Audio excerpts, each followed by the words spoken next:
دیکھیں ایک تو بالکل بات درست ہے کہ تخلیق کی صلاحیت اور تنقیدی صلاحیت دو مختلف صلاحیتیں ہیں. اگر تخلیقی صلاحیت ایک تخیلی وجدانی ہے تو جو تنقیدی صلاحیت ہے وہ تعاقدی ہے، استدلالی ہے، یہ اور منطقی ہے. یہ تو نہیں ہے. لیکن میرا ڈاکٹر سے یہ جو بہت سے لوگوں سے ہٹ کر ہے کہ میں ایک دوسرے کا حریف نہیں سمجھتا. یہ ایک دوسرے کی مددگار ہے. ہم کیوں کہ ہم سمجھ لیتے ہیں کہ اگر ایک آدمی کے اندر تنقیدی صلاحیت ہے، یہ منطقی ہے، تو لازماً وہ اپنے اندر جو دوسری صلاحیت ہے وہ اس کے ساتھ اس کا دشمنی کا رشتہ ہوگا. اور وہ دونوں یا ایک آدمی اگر بہت اچھا نقاد ہے اور اس کا منطقی سے بہت ترقی یافتہ ہے تو وہ شعر نہیں لکھ سکتا یا وہ کفانہ نہیں لکھ سکتا کیونکہ اس کے اندر ایک صلاحیت ہے.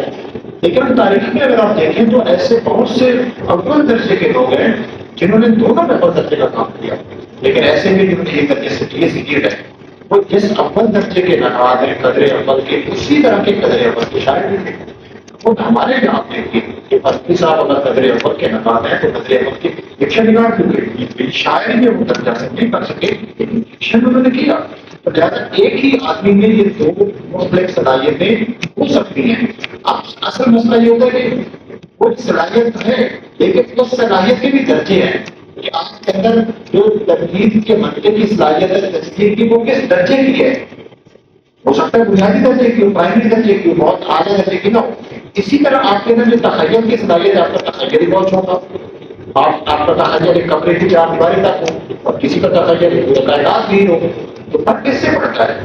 تو لہذا اگر کسی کو تخلیق، لیکن اگر آپ مجھ سے پرسنل سوال پوچھیں تو میں جب تنقید لکھتا ہوں تو میں بالکل جو تنقید کے لیے درکار صلاحیت ہے اپنے آپ کو اس کے سپورٹ کرتا ہوں. جب میں تخلیق لکھتا ہوں تو میں بالکل فراموش کر دیتا ہوں کہ میں نے تنقید لکھی ہے.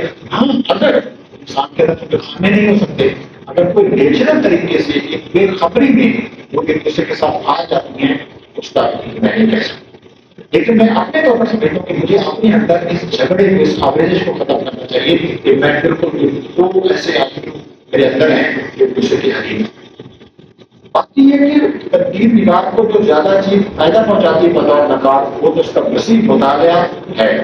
اور دو طرح کا مطالعہ، ایک خود ادب کی روایت کا مطالعہ، یعنی میں نہیں سمجھتا کہ کوئی شخص نقاد ہونے کا دعویٰ رکھنے میں ہاتھ بجانے میں اگر اس نے ادب کی چند چیزوں کو نہیں، ادب کی اس پوری روایت کو نہیں سمجھا، تنقیدی انداز نہیں سمجھا اور اس کو پوری طرح پرکھا نہیں ہے اور اس پہ سوالات کہہ رہے ہیں. اور دوسرا یہ کہ جس نے معاصر قلوب کو نہیں سمجھا.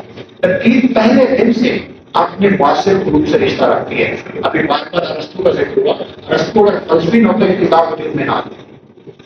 دنیا کے جتنے بڑے بڑے نقاد ہیں ان نقادوں کو جو مدد کی یعنی جو تخلیقی ادب کا مسلسل مطالعہ اس کی روایت کا اور ساتھ دوسرے علوم کا، اس لیے کہ دوسرے علوم آپ کو باخبر کرتے ہیں.